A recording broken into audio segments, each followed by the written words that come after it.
Boa tarde a todos. Sejam todos muito bem-vindos ao nosso trabalho de hoje. Espero que vocês se sintam bem e que possam sair daqui melhores do que quando chegaram. Nós sempre temos alguns avisos para dar antes de começarmos os nossos trabalhos. Lembrando que nós temos essa atividade pública de palestra, além dos sábados, que é hoje, nós temos nas terças-feiras à noite, às 8 horas. E nós temos também nas quartas-feiras, às 16 horas. E nas segundas-feiras à noite, nós também temos um trabalho público que é uma reunião dialogada.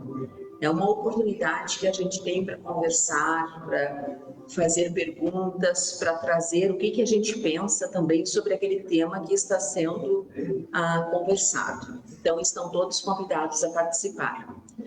Nós temos também aqui na casa outra atividade que nós chamamos de atendimento fraterno. É uma oportunidade que vocês têm, às vezes a gente está passando por alguma dificuldade, né, algum problema, alguma questão que a gente pode ser que não tenha com quem conversar, ou às vezes a gente não quer compartilhar com a nossa família, a gente quer conversar com uma pessoa que seja mais isenta, né? Então, sintam-se à vontade. É um trabalho totalmente sigiloso, confidencial, vai ficar só entre a pessoa que está conversando e o atendente fraterno. Esse trabalho tem também todas as quartas-feiras e os sábados, às 13h30 da tarde. Então, é só chegar meia hora antes da palestra e pedir para ser atendido, que uma pessoa irá conversar com vocês. E temos na segunda-feira também, às 7h30. Então, é só chegar um pouquinho mais cedo da atividade pública e vocês poderão conversar e ser atendidos. Vamos, então, como sempre, começamos com a prece. Convido a todos para que possam, nesse momento, deixar as suas preocupações de lado, deixar que esta música nos envolva, nos conectando com a espiritualidade amiga desta casa, com o nosso anjo da guarda, o espírito protetor, elevando o nosso pensamento a Deus, a Jesus Cristo, rogando que possamos ser amparados na atividade da tarde de hoje. Que os bons espíritos possam olhar por nós, incluir a nossa palestrante, ampará-la, para que possa trazer a mensagem que foi planejada para a tarde de hoje da melhor forma possível. E assim, agradecidos, rogamos a permissão para darmos por aberto o trabalho da tarde de hoje.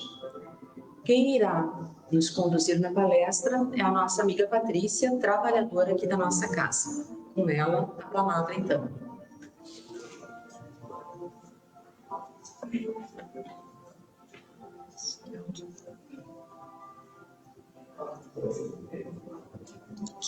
Boa tarde a todos. Então, o tema da nossa palestra de hoje é Vencendo a Tempestade Interior. Todos nós já passamos por momentos da nossa vida em que nós enfrentamos tempestades dentro do nosso coração e da nossa mente. Aquela fase difícil, quando tudo parece dar errado, quando os problemas se acumulam um após o outro. Às vezes, até sentimos que nós vamos perder o chão, de tão desamparados que ficamos. E quantas vezes tudo parece dar errado? No dia a dia, na família, no trabalho. Às vezes, dificuldades financeiras, um desemprego, às vezes uma doença, às vezes um acidente, a perda de alguém querido, um conflito na família. E aí essas pequenas contrariedades vão se somando e viram tempestades dentro de nós, tempestades emocionais. Essas pequenas provas diárias vão nos testando Às vezes a prova nem é aquela prova grande, às vezes é esse acumular de pequenas provas que vai nos comprometendo. Na correria do dia a dia, a gente vai cada vez mais se atolando em problemas. E às vezes nós nem sabemos nomear o que está errado. Às vezes sentimos aquela angústia sem motivo, um vazio interior, aquela inquietação, e nós nem sabemos explicar por quê. Às vezes deixamos empregos, nos afastamos de amigos, porque simplesmente não estamos bem conosco mesmo. E nessas horas de aflição, muitas vezes nós nos perguntamos: por que eu? O que eu fiz para merecer isso? Eu joguei pedra na cruz? Será que Deus esqueceu de mim? Mas o Evangelho segundo o Espiritismo, no capítulo 5, Bem-aventurados os aflitos, nos lembra que as dores e as dificuldades não são castigos, e sim provas e oportunidades de crescimento espiritual. Os Espíritos nos explicam que cada aflição tem uma causa e uma finalidade. Algumas aflições são consequências dos nossos atos. Então, por exemplo, se numa vida passada eu fiz mal para uma pessoa, pode ser que nessa vida ele venha como um filho que vai me dar muito trabalho. E eu preciso dessa experiência, porque agora eu tenho uma dívida com essa pessoa. Eu tenho um compromisso com esse espírito. Eu preciso ajudá-lo. Então pode ser que esse meu filho precise de mim, porque eu devo muito a ele. Ou pode ser também que esse meu filho me dê bastante trabalho simplesmente porque eu não o eduquei direito. Aí foi uma consequência nessa vida mesmo. Uma consequência da minha falta de firmeza, da minha falta de atenção a ele, pode ser que ele não se comporte bem. E segundo a lei de causa e efeito, toda ação, todo pensamento, todo sentimento gera um efeito, uma consequência, da qual nós não podemos fugir. Nós colhemos o que nós plantamos. Então, se nós plantarmos coisas boas, vamos colher coisas boas. E se nós plantarmos coisas ruins, vamos obrigatoriamente colher coisas ruins? Não necessariamente. Essa é a beleza da lei de Deus. Porque para pagar um ato errado, eu não preciso sofrer. Eu posso pagar fazendo o bem. Eu posso escolher pagar por este erro fazendo o bem. Então, como no caso que eu citei do filho, eu posso me redimir do meu erro ou da minha omissão com aquele espírito, ajudando esse espírito que eu recebi como filho a crescer, orientando, amando, instruindo, tentando compreender suas dificuldades, sendo tolerante com as diferenças. Outras aflições já são provas que nós mesmos escolhemos antes de reencarnar.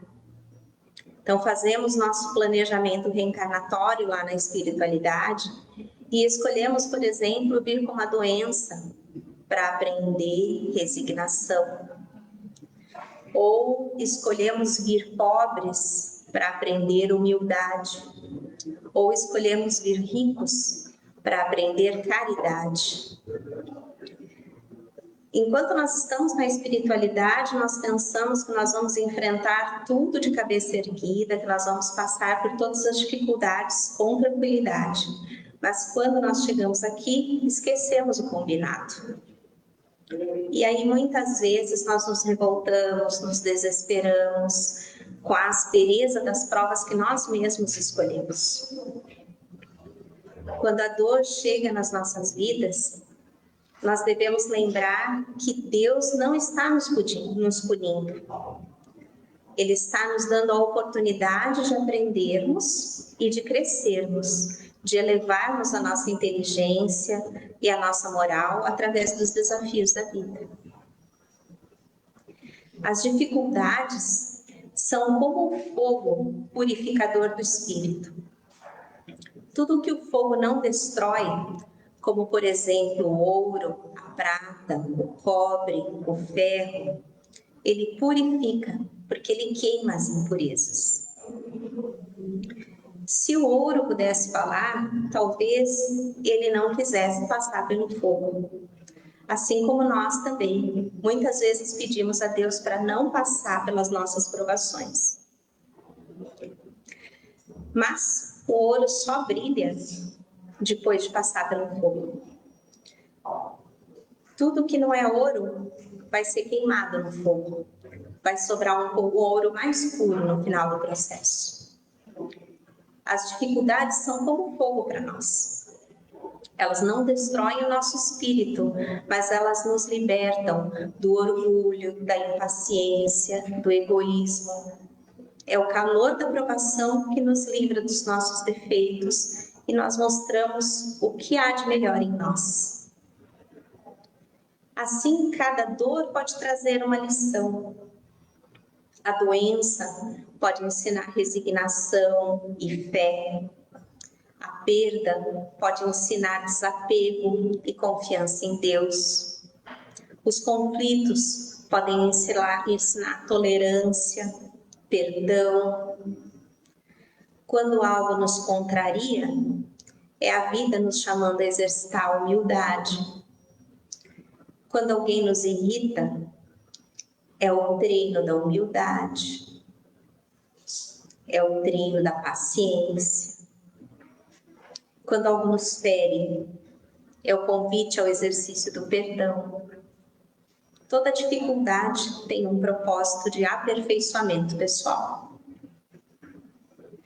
Então, de posse desse entendimento de que Deus não está contra nós, de que as nossas aflições são lições para nosso crescimento, se nós pudermos confiar em Deus para lidar com os problemas, nós vamos conseguir manter a calma e passar pela tempestade com mais serenidade e menos sofrimento. Como diz o ditado popular, com calma tudo se resolve. Então, se nós mantivermos a calma, nós vamos poder enxergar melhor a situação, avaliar melhor o que é necessário fazer, quais as medidas a serem tomadas, tomar providências inteligentes e não emocionadas, e não exacerbadas. Às vezes, nós vamos estar em situações em que não tem muito o que fazer, não está nas nossas mãos. Muitas vezes não depende de nós, depende dos outros. Mas nós podemos confiar em Deus, em Jesus, nos espíritos de luz que, em nome de Deus, cuidam de nós.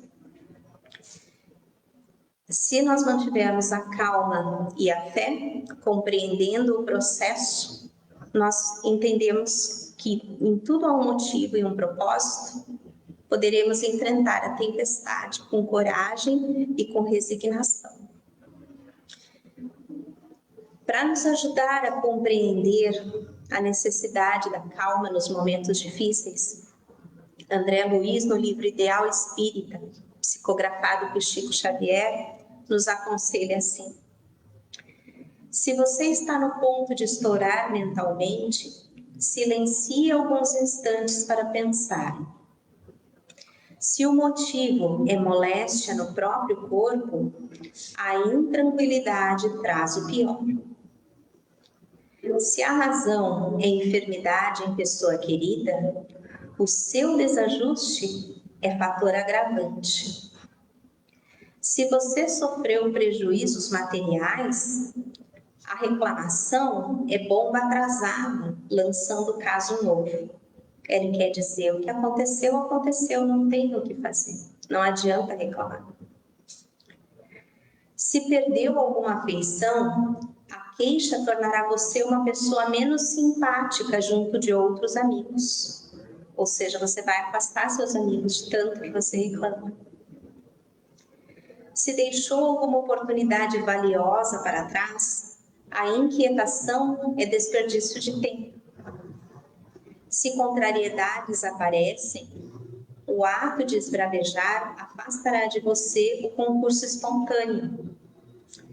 Se você praticou um erro, o desespero é porta aberta a falhas maiores. Se você não atingiu o que desejava, a impaciência fará mais larga a distância entre você e o objetivo a alcançar. Seja qual for a dificuldade, conserve a calma, trabalhando, porque em todo problema a serenidade é o teto da alma, pedindo o serviço por solução. Vejam como ele nos mostra que o desespero nunca ajuda. Pelo contrário, complica, piora a dor. A serenidade, sim, é abrigo seguro em qualquer tempestade. É claro que manter a calma não é uma tarefa fácil. Quantas vezes nós perdemos a cabeça, falamos o que não devíamos. Depois vem o arrependimento, não devia ter dito aquilo. Se nós tivéssemos esperado 1 minuto, respirado fundo, quantos conflitos poderiam ser evitados? Como lá nos lembrou André Luiz, nosso desespero, nossa reação emocionada, de nada vai ajudar a resolver os problemas. Muito pelo contrário, pode piorar. A calma, então, é o domínio da emoção pelo raciocínio, pela inteligência do homem. É a mente sob controle. A doutrina espírita nos ensina que o espírito equilibrado é aquele que aprendeu a governar suas próprias reações e ter autocontrole. Lembrando também que manter a calma não é ser passivo, ficar sem fazer nada, sem reação, e sim agir com serenidade. Então, como ensina Joana de Ângeles na série psicológica, a serenidade é fruto da harmonia interior. E essa harmonia se conquista através do autoconhecimento e da confiança em Deus. Se eu tenho fé e eu me conheço, se eu consigo controlar as minhas emoções e as minhas reações, isso vai me trazer paz. E aí sim, vou ter harmonia e serenidade. Ou seja, não há calma verdadeira se não há autoconhecimento.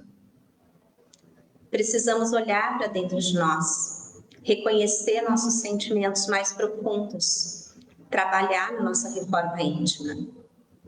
Por exemplo, quando alguém nos ofende, nosso primeiro impulso é reagir com irritação.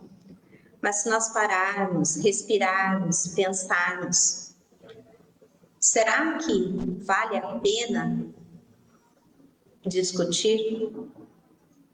Pode ser que nós cheguemos à conclusão de que não vale 1 minuto perdido da nossa paz discutir. Nós é que temos sempre a necessidade de ter razão, sempre a necessidade de estar sob o controle de tudo. Mas se nós reagirmos com agressividade, nós podemos até gerar um conflito muito pior.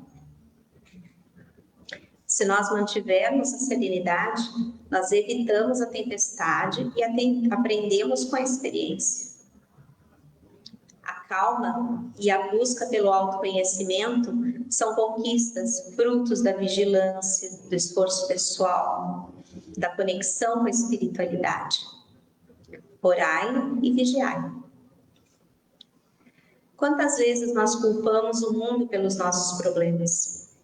Quando, na verdade, a raiz dos problemas está dentro de nós. O orgulho ferido, o medo de perder o controle, a necessidade de sempre ter razão. Muitas vezes na vida nós nos comportamos pior que crianças. querendo que tudo seja do nosso jeito, se ofendendo com as mínimas coisas, insistindo em hábitos que nos fazem mal. E quando nós não conseguimos o que queremos, ou quando começamos a sofrer as consequências dos nossos atos, começamos a desesperar e a sentir uma tempestade interior. Muitas vezes, a tempestade de problemas que nós vivemos no nosso dia a dia, do lado de fora, é reflexo do interior que nós carregamos dentro de nós. O orgulho, o ciúme, o medo, a impaciência. Tudo isso se agita na nossa mente, causando perturbações, criando caos.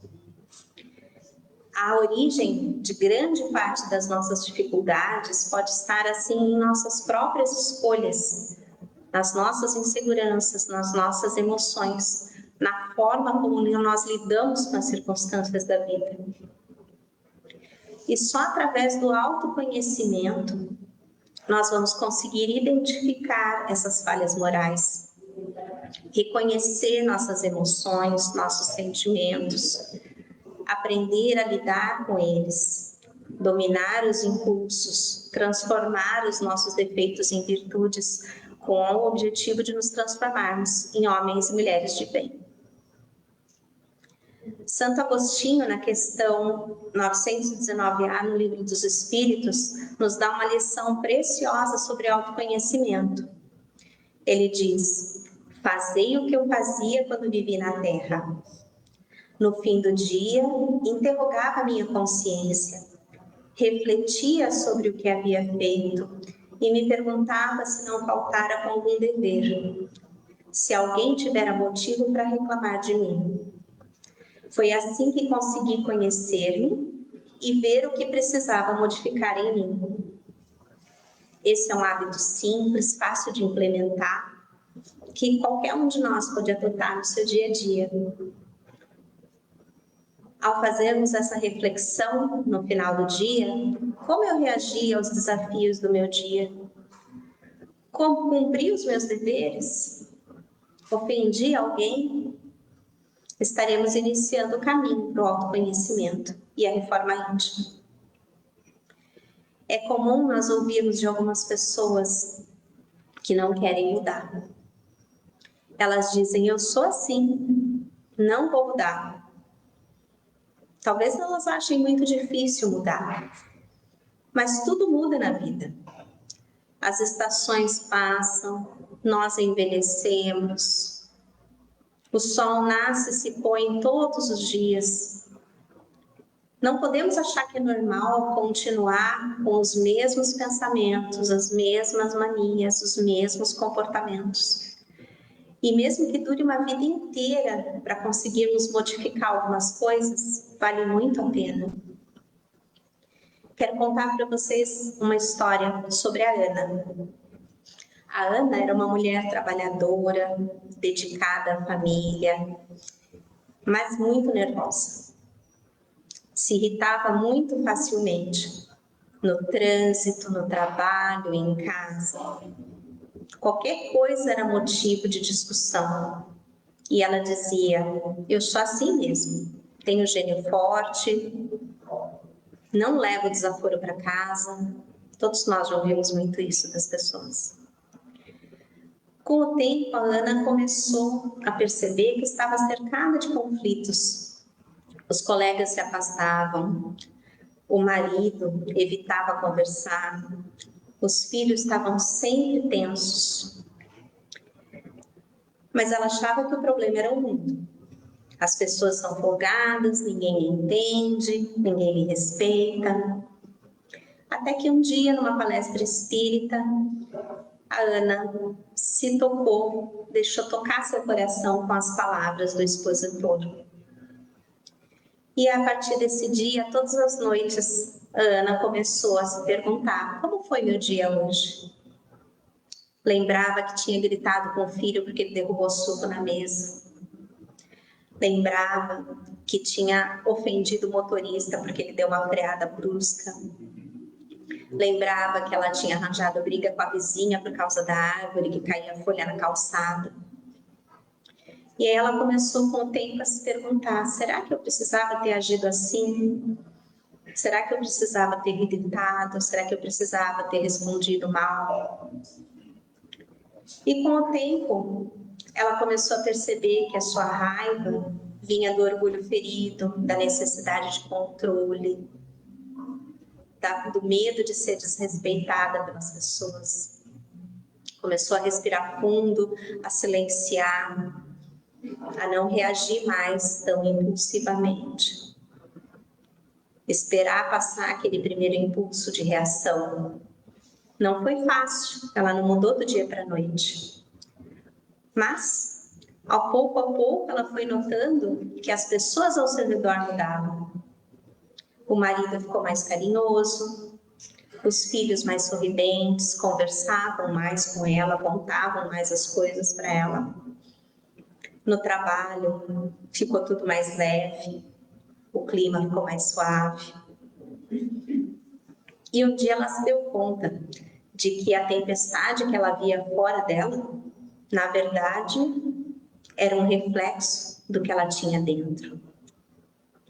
Hoje a Ana diz, antes eu queria que o mundo mudasse. Hoje eu sei que quem precisava mudar era eu. O autoconhecimento é então o primeiro passo para a serenidade. Quando nós reconhecemos nossas sombras, já estamos iluminando o caminho. E quando nós conquistamos calma e serenidade, nós vamos perceber que mudar não é tão difícil quanto parecia. Então, quando as ondas da vida parecerem grandes demais, lembremos o episódio em que Jesus acalma a tempestade no Evangelho de Marcos. Os discípulos desesperados gritam, Senhor, nós vamos morrer. E Jesus sereno diz, por que temeis, homens de pouca fé? E então o vento cessou e o mar se acalmou. Jesus, enquanto acontecia a tempestade, dormia no barco, representando a sua confiança absoluta em Deus. Ele sabia que nada iria acontecer que não estivesse previsto. Se tivesse que acontecer alguma coisa, iria acontecer. Assim, nós devemos confiar em Deus, está conosco em todas as tempestades, sempre nos apoiando. A fé não elimina as provas, vamos continuar tendo que passar por elas, mas a fé nos dá força para atravessar a tempestade com calma e com serenidade. Vencer a tempestade é não deixar a dor nos dominar, é manter o coração firme, confiando que tudo passa, que tudo tem um motivo, tudo tem um objetivo. É colocar nas mãos de Deus os nossos problemas. Dizer, Pai, eu não entendo, mas eu acredito que Tu está fazendo o melhor para mim. Sei que estás comigo. Sei que Tu só queres o meu bem. Me resigno e confio. Então, que nós possamos sair daqui hoje com o coração mais leve, decididos a cultivar a calma, a serenidade, a confiar nos desígnios de Deus, trabalhar nosso autoconhecimento, nossa reforma íntima para nossa melhoria moral. Porque se nós construirmos harmonia e paz interior, mesmo que o mundo ao nosso redor esteja em tormenta, as tempestades se tornarão menos assustadoras e menos ameaçadoras. Que Deus nos abençoe e nos ajude a vencer todas as tempestades que se apresentarem em nossas vidas. Muita paz a todos.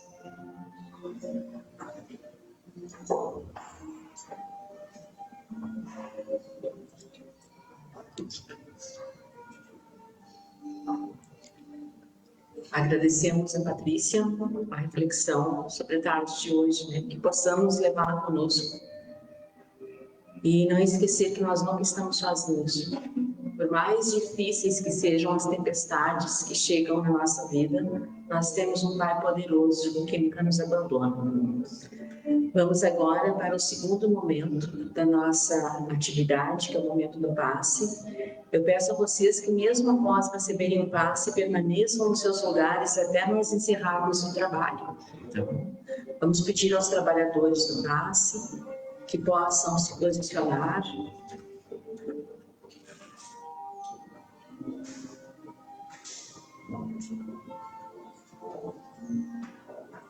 E vamos, nesse momento, então, procurarmos serenar os nossos corações, acalmar as nossas mentes, deixarmos que esta música nos envolva, acalmando os nossos pensamentos e permitindo que possamos nos conectar com a espiritualidade amiga desta casa. Que através das mãos dos passistas possamos receber todos os fluidos, as energias para o equilíbrio da nossa saúde física e também a saúde do nosso espírito. Que através deste passe, Pai, possamos receber tudo aquilo que é necessário para nós nos harmonizarmos, para nós encontrarmos a paz que estamos buscando, para que nós possamos também sermos intuídos de quais ações, de quais providências é melhor nós escolhermos, que precisamos tomar para fazer as modificações que são necessárias na nossa vida, para que tenhamos um melhor convívio com a nossa família, com o nosso grupo de amigos, com os nossos colegas de trabalho. Que as nossas necessidades nesse instante possam ser olhadas e atendidas de acordo com o nosso merecimento. Somos agradecidos pela oportunidade de estarmos aqui na tarde de hoje. E com esse sentimento de gratidão a nos envolver, que possamos compartilhar tudo aquilo que nós estamos recebendo nesse momento com aqueles nossos afetos que não puderam nos acompanhar aqui na tarde de hoje. Vamos pensar nos nossos familiares que permaneceram lá na nossa casa, que também eles, nesse momento, possam ser amparados, possam ser ajudados naquilo que mais necessitam. Vamos lembrar dos nossos amigos, daqueles irmãos que nós sabemos estar passando por provações difíceis.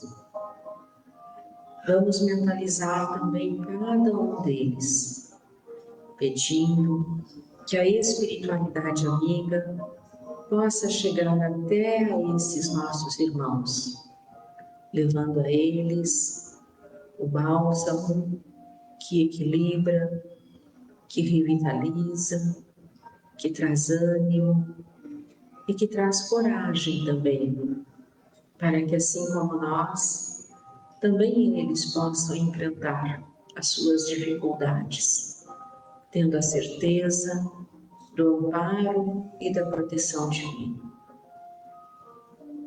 E vamos mentalizar também nesse instante todos aqueles nossos irmãos que estão em cargos de poder, seja no nosso país, no nosso estado, nos municípios, que também nossos irmãos que têm esta tarefa de comandar um grande número de pessoas, de orar por eles, que também eles possam ser amparados, abençoados e protegidos, para que tomem sempre as melhores decisões em prol do maior número de pessoas a serem beneficiados. Somos agradecidos, Pai, por mais esta oportunidade, em Teu nome, em nome da espiritualidade amiga desta casa, nós agradecemos por mais esta oportunidade e pedimos permissão para darmos por encerrado o nosso trabalho da tarde de hoje. Muito obrigada pela presença de todos. Tenham todos um ótimo final de semana.